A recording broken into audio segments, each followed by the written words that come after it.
meddling ADs. Annie's been a really high tier pick. Is there anything else that you want to fly by? No, you've actually got quite a few of the new picks in summary right there. To be honest with you, Hysterics, that's about as much change as we've gotten. Caitlyn actually being first picked here by EDG, still a very, very powerful pick, but does often remain banned quite frequently. We'll see how EDG are going to end up picking and playing around this one, because again, with picks like Elise up, picks like Sion up, it does make very hard lane bullies like Caitlyn a lot easier to play if you've got strong junglers up and available like that. As RA are just going to send the Jinx into it on the R1. Okay, interesting from RA. And then they take away the Lee Sin, which Leyan puts on a bit of a clinic at, by the way, is with the Jinx pick as well. Jamada, I'm just surprised because, you know, assumes that kind of AD carry. He pulled out the Neela, one of the few only in the LPL ever to pick up the Neela at the end of last split. He does have his cute little pockets as we get a bit of Arcane on Summoner's Rift. We get Jinx versus Jinx, Caitlyn, Jayce. Okay.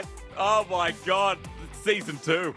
All we need now is Heimerdinger in the bot lane with EDG, and we've almost got an ensemble cast. Hysterics. RA, they're eyeing up the Nautilus, I think, just to try and have a little bit of defensive CC potentially. I would also even like this LeBlanc pick, to be honest with you. 2 safety bans alongside it would be pretty alright if you've got the Lee Sin with it, just to try and sort of bully out that 2v2 in the mid jungle. But they'll go towards that Nautilus, and now I expect that they'll try and ban away some of the more defensive support picks in the bottom side, just so they can try and play a little bit around it or have some safety. Instead, actually, they go towards Arla's Fiora, so could end up seeing 2 top bans towards there, and potentially Cube blind picking into EDG.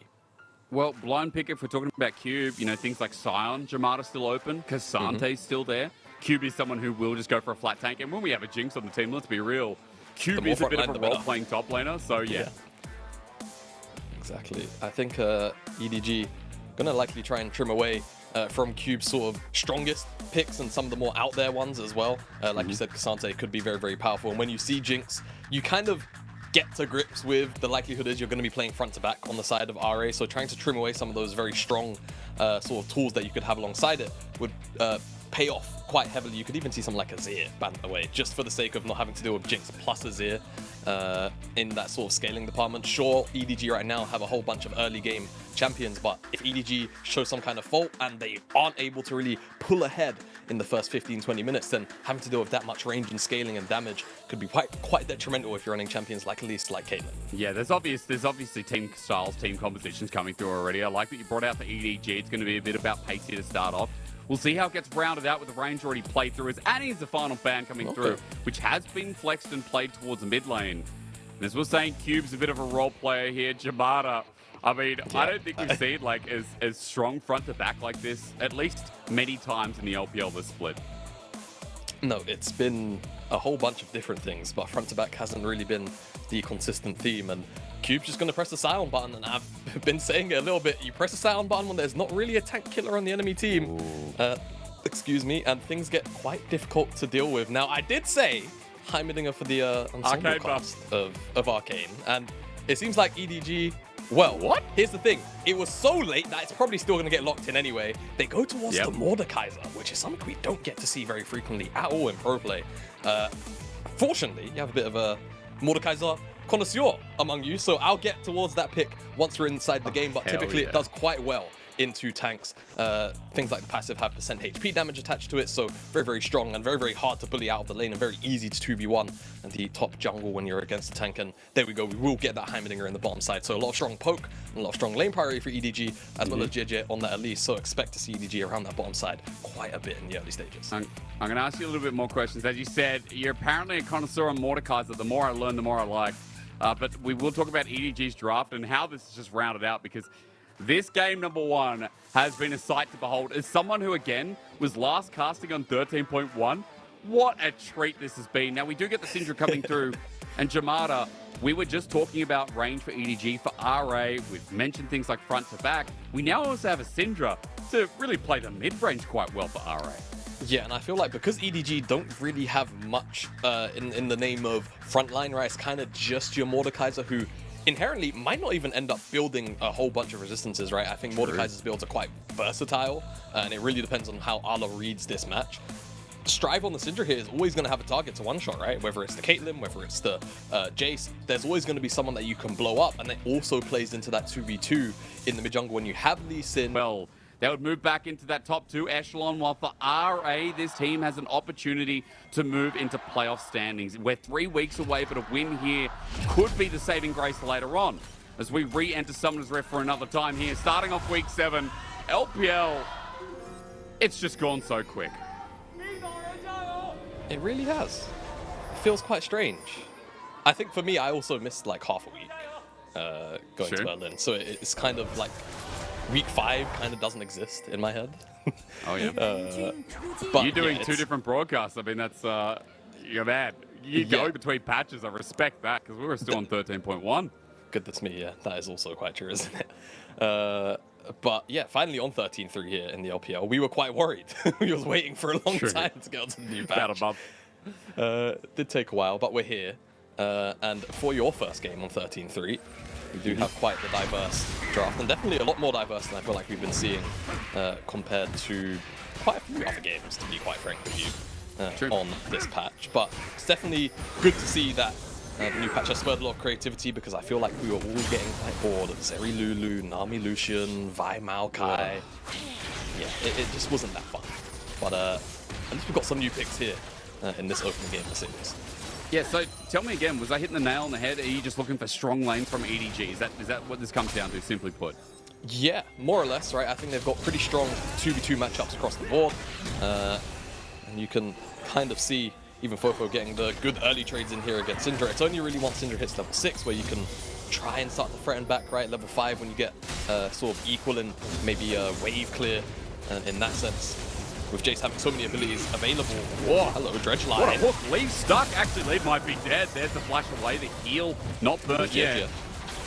Overreach on my part, ladies and gentlemen, as Ignite and Heal were both burned. Jiejie's coming through, Sssum and Southwind have to pay respect, but look, Jamada on the back line. Leyan's on the way through. RA want to try and bait this. The Southwind with a Dredge Line will be all it takes.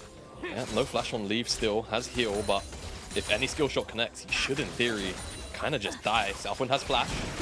He's a 3v3 though, and Nautilus against Heimer. This is why it's never picked into it. You can't get a Dredge Line, but in with the Sonic Wave, in with the Boom, and in with Burst Blood. Leyan seals their doom. Burst Blood over to RA and Southwind, baiting it out. He won't even get the auto on Jiejie as junglers both come in for the old whoopsie daisy. There goes your health bar. Yeah, and there's both the supports that die. Both the AD carries are still in lane, so they're not going to miss anything. Kill credits didn't go over to either ADC though. It was both the junglers that picked up their respective team's first bloods.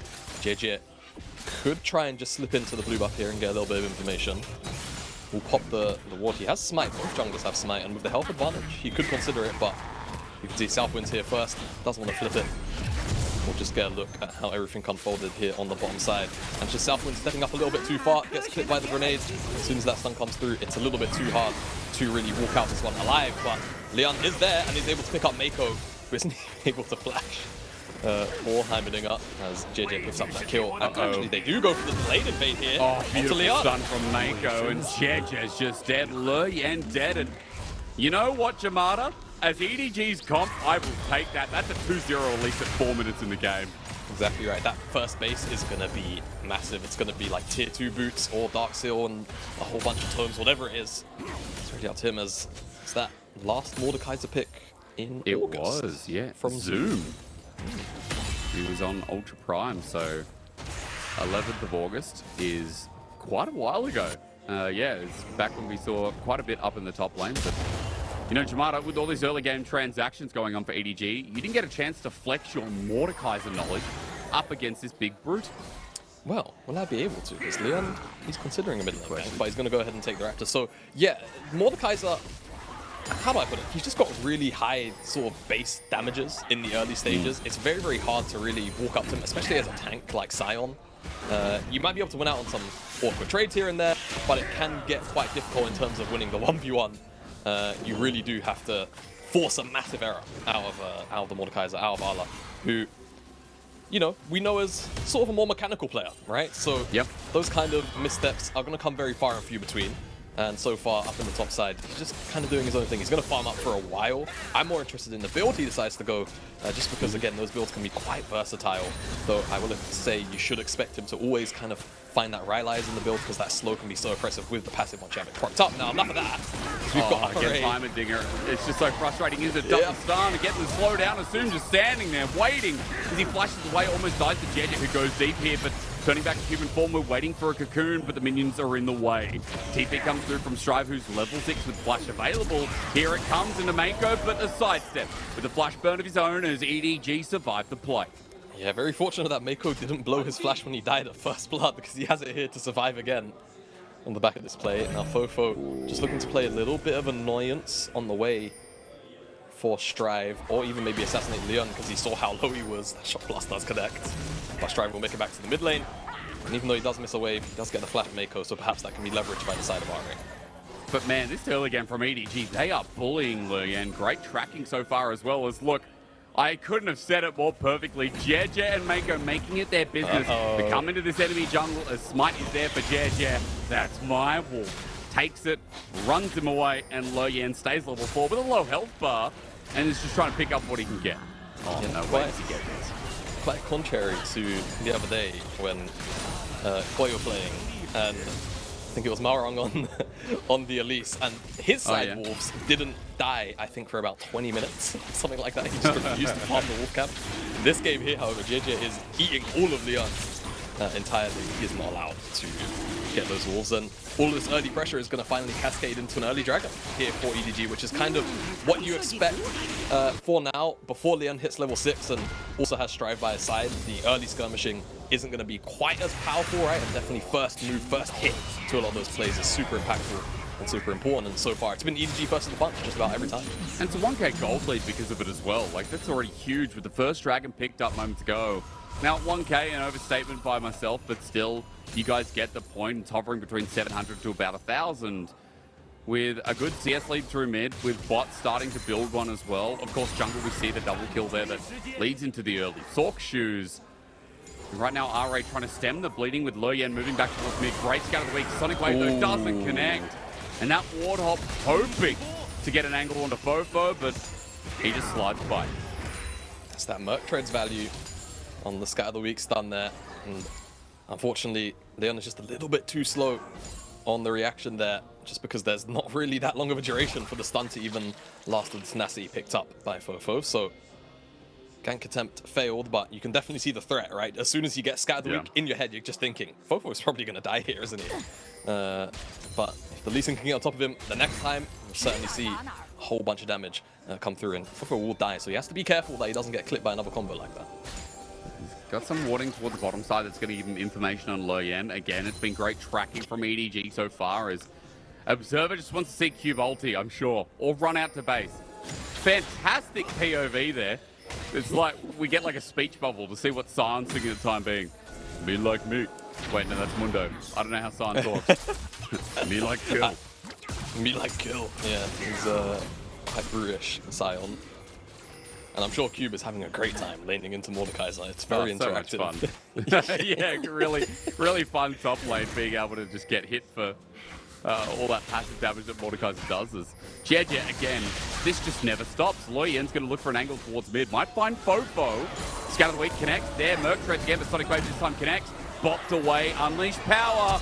Strive gets to the Flash. Tempest does not net a cripple. And Leyan just can't catch a break. Yeah, he just can't get on top of FoFo in time. I just feel like the Merc Treads as well, again, just kind of helps out in that situation, gets clipped. He's able to flash away, even though the Sonic Wave connects. Unfortunately, Leyan just doesn't get the combo in time to find the kick backwards, and now as we pan towards the bottom side, Sssum and Southwind are just getting pounded by poke here, by Meiko and Leave, and they're going to take their second play in the lane as well.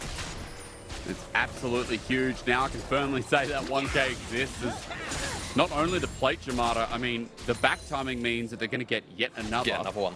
And deny this minion wave against Sssum and Southwind. Yeah. I'm not even going to take this plate, actually. I don't think that minion wave is going to kill it. Now, we're actually seeing a lane swap. Okay. This is quite rare in 2023, so it seems not like if you watched IG the other day. I mean, they did a full lane swap for the first 5 minutes. Well, there was that, and that was quite fun shenanigans, I will say. Yeah. So this says to me that RA want to really heavily prioritize the Herald. However, if Arla just solo kills Leyan, Yeah, that could be a possibility. At quite least damage problematic. come through. The death grasp there as well. Send out the more again, but Arla loses Leyan. The Realm of Death is now down, but Arla popped the Ghost within to try and find the kill, but at least zones off towards this Herald. Yeah, and heavily chunks out Sion, right? And I think that's all you really need. Southwind. Got him hit Okay. in favor here is Super Mega Death Rocket with Ignite, but it's not enough. Leave just runs into the team, into a Scatter the Weak, ambitious, but the traps are not there. The range a little bit shallow. And that's RA's attempt to try and find a pick while this Herald has been given up. Yeah, all right, well, RA, they technically committed the numbers, right? Via the lane swap to try and make this Herald play potentially work, but EDG pretty much all through Arla, forcing onto the RA jungler and getting him out of that pit. Effectively means that Jiejie just able to come in and sweep it out past that mid lane plays going on. RA, I think, just tried to force the issue just because they know that the Herald is no longer a possibility. And unfortunately, again, they just don't manage to find lethal on anybody that they're trying to pick on. So now my question to you is what happens around Dragon, right? First one already went to EDG. EDG obviously still have map control now with a 2k lead that's just kind of come out of left field. Is this even contestable by RA, or is it just see you for another one? As Sssum, hang on, might answer the question, hey, Rocket Barrage incoming. I didn't know Pharaoh was on Summoner's Rift. As Meiko sends out the ulti, and that's more zoning tools that just says goodbye to RA. Yeah, and EDG just going to drop the Herald in the mid lane. They're just going to try and collect more gold, more plates. You know what they're doing with this Caitlyn pick here with Leave. They're going to pick up all 3 from the first 5 available from this mid lane tower. And if they don't manage to take the tower in the next couple of minutes, the Herald will certainly do that. As Big cake. Should be Dude, fine. he's got ult. He has ult. Oh, dissipating smash, ulti melee range. Beefcake! Yeah, baby. Cube just solo killed a Mordekaiser. Dude, I love watching Q play top lane because he just always does wild stuff 24/7. And in this game, ladies and gentlemen, he's just solo killing Mordekaiser. No big deal on Sion. A very hard counter match, to be honest with you. Now we come back down towards the bottom side because EDG, they're on top of this dragon. RA can maybe look for the fight afterwards, but the dragon itself might go to EDG. Oh, close call. There's the kick as well. Rooted down. Shock blast. Great focus. Jiejie has the flash available. All it takes is the cocoon. And Southwind's like, boys, let's go back in. He almost finds Jiejie as a repel just in time, but Leyan is one hit away as he goes in to die. Leyan, you crazy, crazy man as Cube has just come off eating that piece of meat in the top lane. Now looking for the dessert, but unfortunately Southwind just dies before anything can happen. Cube has to flash away, and RA, after an attempted steal went wrong, they're like, let's just triple down. Yeah, and the triple down, unfortunately, doesn't quite work out. They're asking for a quadruple or nothing at this point, RA. Let's get a look at this. So is it just greed for the plate? It's just greed for the plate, which he doesn't even get, and he takes a tower shot off the back of it. So Arna just kind of eats half of his health bar off of not being able to respond in a tower, and Cube just says, all right, sure, I'll take this solo kill, don't mind me. Gets the full combo in, every bit of damage from Sion landing, nothing stopped. As down here, Leyan just can't catch a break, can't roll a 20 at all this game so far. Yeah. Doesn't manage to get the steal away. And at this point, RA could definitely disengage, but Southwind goes back in. The depth charge goes onto FoFo, and even though they almost take down Jiejie, he's able to flash out before more damage can come through. I think the stun onto Strive as well also kind of confirms that no more damage can come out onto the EDG jungler. And then again, more forces from RA mean that EDG can just play at range, max range. It's very hard to get on top of Heimerdinger, on top of Caitlyn, on top of Jayce, without the Nautilus actually landing the depth, not the depth charges, the dredge lines rather. Yeah. And RA just kind of get a bit outspaced. Again, rough considering that Sssum didn't think center rocket, but that was kind of it. Didn't get to see much of that as Arla wants revenge. Obviously, Mordekaiser mains will be sitting there being like, dude, you know, this is more like Oh, they're upset. Well, this is better, at least. They're going to forget about the last bit, because Riftmaker's now picked up, and you're like, yeah, the Mordekaiser's level 11, we can do a bit more now. Yeah, we'll see what Arla can do. Cocoon goes a bit wide. Kick away, Leyan and he's just dead. He's dead, isn't he? Yep. Yeah. Leave, funnily enough, made Leyan do the same thing. Yeah. Leave is doing pretty good for himself as well. He's not been able to pick up a lot of kill credits because the greedy jungler of EDG has picked up all of them. Feels like a solo queue game, you know, when it's like you have an Elise or Elise in, and then they're getting all the early kills. And at least from my perspective, I'm normally that Elise or Lee Sin, so it's like, stop taking all of the kills, jungler. I'm the one that scales. I'm sure it's not repeat, right? No, he took 2 turret shots. He took 2 turret shots, but this one's a little bit closer. The difference is he has Riftmaker, so he does actually vamp a lot of damage that he deals back in comparison to when he was just sat at the components. So I guess he can get away with it that time. Smile, but I'm sure Cube was definitely eyeing up the potential there, as EDG are just going to take that tier 1 off the back of that work from earlier. Don't even need that second Herald just yet, which will be spawning up in about a minute's time, which I expect they will put a lot of priority on. But Jamada, 5k gold lead. You know, we had just boomed after that last play. And as funny it is with some of the plays from RA, we did say that EDG wanted to come out of lanes with a sizable lead. They've done that. They've got double dragon. They have insane amount of burst. And RA are like, well, we have to slow this train down somehow. It's a Fnatic Death Rush. Something EDG would actually be quite familiar with, to be fair. True. I'm not going to fall for anyone on EDG this time around, and they're just going to rotate top, potentially. Or at the very least, let Strive go and catch what's left of this wave. And yeah, RA have just fallen into a hole. The last couple of skirmishes have just been so EDG favored. They picked up a whole bunch of plates before they dropped off as well. The item completions, those first items, so important for a lot of these champions too. Gale Force, Rocket Bell. Everything's just kind of falling in place right now for EDG, and this will be one of their big power spikes for now. And we kind of alluded that RA's team composition, you're kind of more looking at, you know, 2 items or more for Sssum, item and a half for Strive.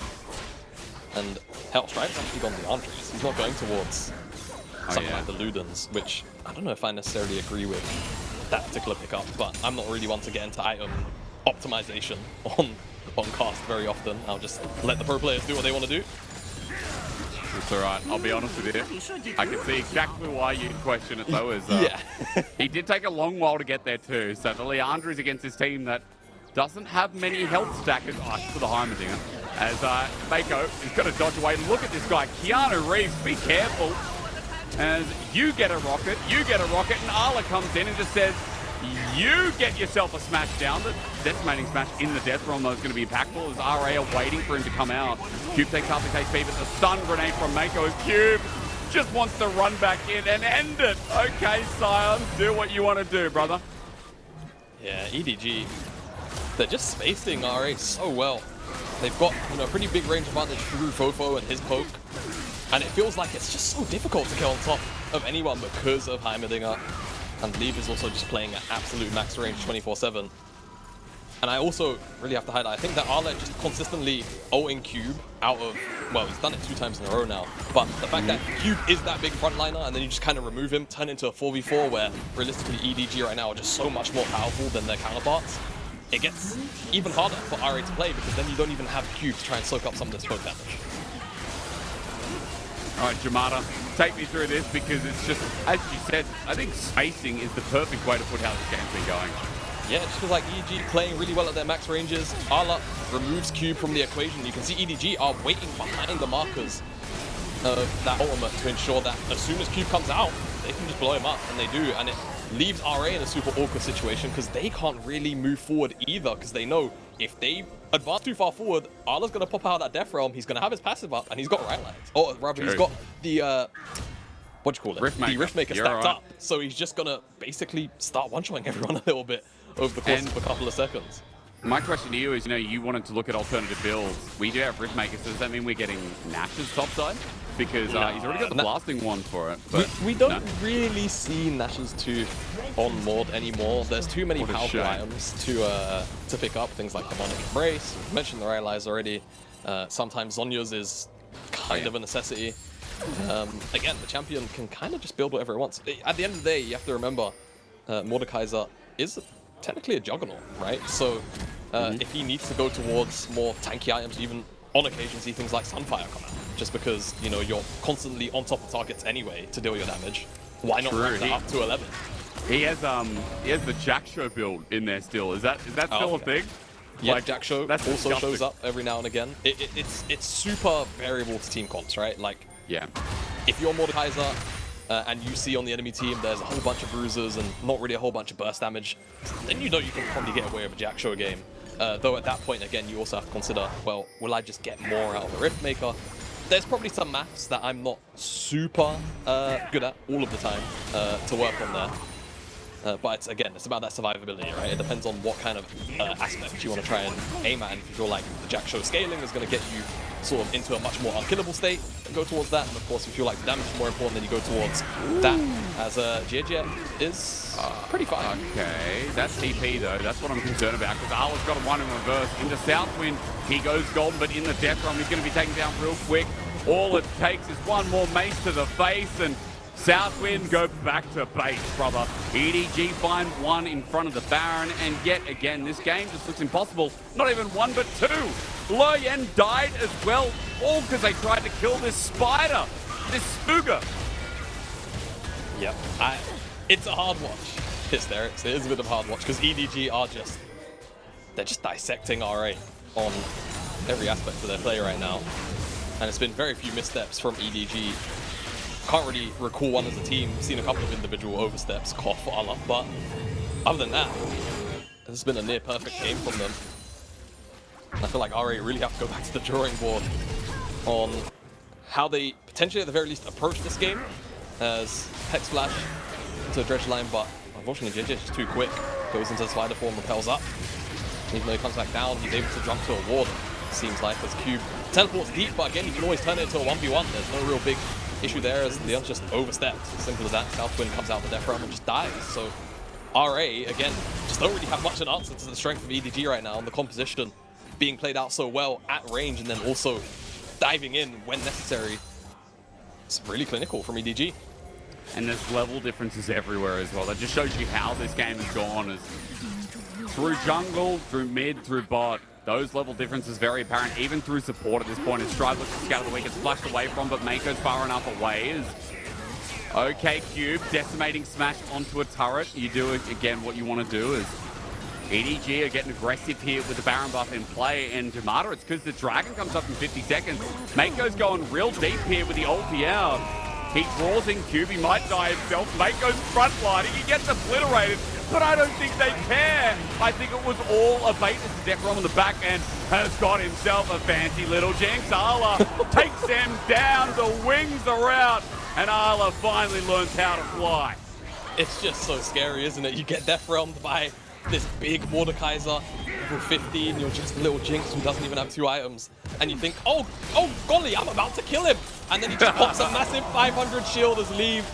Well, he's done the exact same thing to Strive as he did to Leyan earlier. He's made him leave back to the death chamber, and I think EDG are just going to very happily retreat back to this Mountain Assault and collect it and look to crack open the base once they return back to the map. It's just great play from EDG. Everything bar that solo kill the top side, I guess, from Arla is Leyan is going to meet with Destiny again.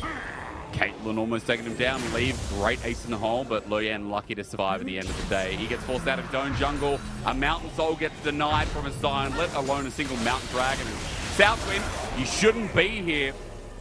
And Bioshock Big Daddy left without, what are they called? The little sisters? That's the one.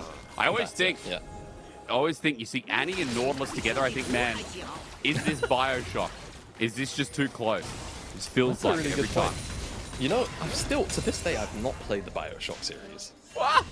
And my partner's quite mad at me for it. Apparently it's one of her favorite games at the same time. So I need to earn some brownie points there. And eventually sit down and get through it. But I agree with you, yeah, Nautilus, Annie, maybe there's a skin like that, you know? Something.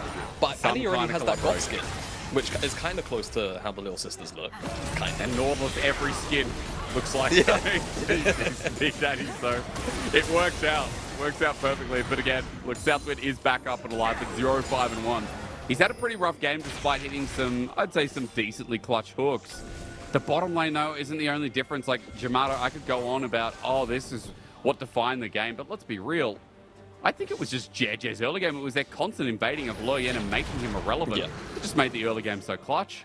Yeah, I feel like when you take into consideration how the mid lane and the 2v2 wants to be played out, a lot of that does kind of involve Leyan being involved, right? And I feel like EDG, Meiko, and Jiejie just shut that down so well, consistently invading the bottom side off the priority they had from the original 3-3 gank, right? And that sort of level 3 mark.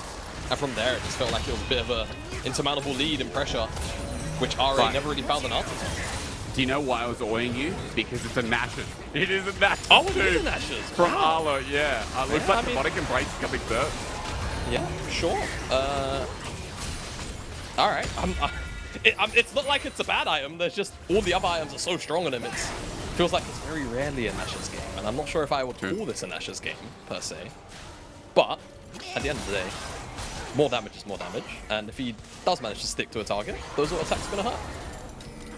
I guess the cube, as soon as that demonic embrace is done, he couldn't really hold the candle to the lane anyway, but it just makes it even more impossible as turret goes down after they threaten, and it's 12k gold lead at 25 minutes in. Yeah, not bad. Going for that classic 500 gold per minute added to the value of EDG. It's not as bad as some of the leads I've seen sometimes in pro play, especially here in the LPL, because the difference between some of the top teams and the bottom teams can be quite rough.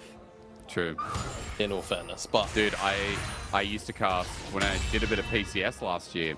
It would be teams like Sem9 or I think Impunity at times versing like, you know, world representatives like CFO or you know, even some of the top dog teams. Different is Meiko might be caught out here. Death Rocket does take him down.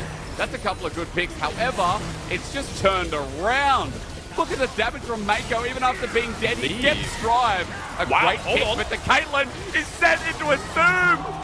That ends his day as Leyan had good intentions, but with a bad face about it. A double kill over, a full-blown ace, and just as RA looked to Strive, RA get absolutely blown to sunder. Leyan finally finds his good kick. 26.5 minutes into the game, and unfortunately, it's not really that good of a kick by the end of it. EDG, they're looking to just close this game one out. It's been quick, it's been clean, it's been pretty damn one-sided. Alright, they need to go back to the drawing board, otherwise it's going to be a very quick day for them. This series might end up being a 2-0 EDG. Clinical in their game one. I'll say 18-4, 27, 28 minute game. Arla's like, come on, man. He's got whatever he's gripping, his sponge in his hand from the kitchen. I don't know what that is. It's a hand warmer. It's something like that, but it looks like the edge of a sponge that you'd wash dishes up with. So we're obviously getting very inventive in hand warmers these days, but hey, that game was beautiful. From start to finish, EDG really always had semblance of control. And Jamada, we saw it like an early tick over of 1k, then 2k. Jiejie jungle diffing, I think, is what we're talking about at the end of that game. Like, it was very obvious to see that their early game was just sublime. There was no lane that was going poorly, even with the solo kill top. Even with the solo kill top, it didn't really end up mattering, right? Arla still, it's just in too much of a one-sided matchup. There you go. And yeah, I feel like the fact that EDG were allowed so much free access into the bottom side jungle and there wasn't really much RA could do about it either, just meant that it bled into the rest of the lane states. And you could see some of the desperation start to come through sort of once the level 6s came in, and Leyan and RA in general were just trying to force plays into the mid lane, but FoFo picked up the early Merc Tread, so anytime even a little bit of CC connected, it didn't last long, and it meant that the execution floor was just a little bit higher, and it was too high a bar, unfortunately, for RA to hop over, and they weren't able to get a snowball through Strive, and off the back of that, it just felt like EDG took over every single skirmish that they decided to take. Yeah, and like, you know, like Strive, as you said, you know, wasn't able to do too much. I think Bot was a you know, gaping hole for quite a bit as well, thanks to Jiejie constantly hovering. So many trades that could have gone better, so many team fights like that Dragon team fight that really decided the game, I felt. Could have gone a lot better there as well. And, you know, as EDG pick up this win, this is just showing us the difference. We came into today being quite realistic, saying, well, you know, RA are trying to show they deserve a playoff spot at the moment, like that they can get into that top 10. EDG are just showing us that they deserve to be in top 3, that they can hold on to a tie here between JDG. As we said, a 2-0 in this series would do it. They've started off absolutely beautifully. And this game, again, no core weakness, with the most gradual slope I think I've seen in the LPL in quite a long while. It's just a clean and clinical game, as you said, Jamada. Yeah, no, very, very impressed with the level of discipline EDG came into this one with. It was pretty much just Meiko, and I feel like, you know, we see Heimerdinger players just kind of do their thing, so I'm never gonna get mad at Heimerdinger, you know, just overstepping and getting out a bunch of damage, because hey, I mean, a lot of those times where he did overstep, it kind of set up RA for failure in the rest of the team fights. So even in those brief moments of overreaching, it still ends up working out for EDG. A lot of that, of course, thanks to the lead, but also just the fact that the spacing, I think, and the team fighting was so strong from the EDG side, and RA couldn't really deal with a lot of the poke and how well the EDG lineup was sort of positioning in a lot of those skirmishes. And I was just noticing there that, you know, Cube had 34% of his team's damage. I guess as well, he was going in to die considering that poke was landing. He wasn't taking it up at the time, but he was still doing that early tank damage that you expect. However, with EDG getting a game 1 win, we have a lot of questions to ask RA. Let's hope they change something up before we come back. Otherwise, a 2-0